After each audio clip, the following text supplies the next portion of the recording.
अस्सलाम वालेकुम रहमतुल्लाह। ये है चीज़ल प्लो का फ़ायदा। तो अभी देख रहे हैं कि ये तकरीबन इस क्यारे को पानी बंद हुए तकरीबन 25 मिनट हो गए हैं, 20 से 25 मिनट। और जबकि ये अगला बिल्कुल जो क्यारा है इसके अंदर अभी पानी आ रहा है और इसको अभी अभी पानी इसका बंद कर रहे हैं। तो अब वहाँ पे जो जहाँ पे हमने पानी लगाया हुआ था 15 मिनट पहले, 20 मिनट पहले, तो यहाँ इसकी पोजीशन देख लें कि भी इसमें पानी जज़्ब कर गया है, ज़मीन पानी को रिटेन कर गई है। अब ये है कि इसके अंदर आप ज़ाहिर देख रहे होंगे कि मॉइस्चर जो है अभी तक बेड्स के ऊपर नहीं चढ़ा बिल्कुल। लेकिन अगर बेड्स के ऊपर आप पाँव रखेंगे तो आपको अंदाज़ा होगा कि नीचे अंदर पानी पहुंच चुका है, लेकिन बेड्स के ऊपर जो है वो नमी अभी मौजूद नहीं है।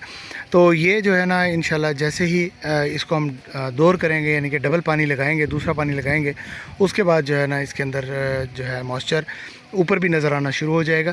तो ये अभी इसके साथ वाला फील्ड है, इसका पानी अभी बंद हो रहा है, जबकि इसका पानी जो है ना पहले बंद हो गया था। तो इसका ये पानी को इसने जज़्ब कर लिया है। अब दोबारा से इसको हम रिपीट करेंगे जब एंड कर लेंगे इस पूरे फील्ड का, और उसके बाद फिर इसको दोबारा से रिपीट करना शुरू कर देंगे पानी को।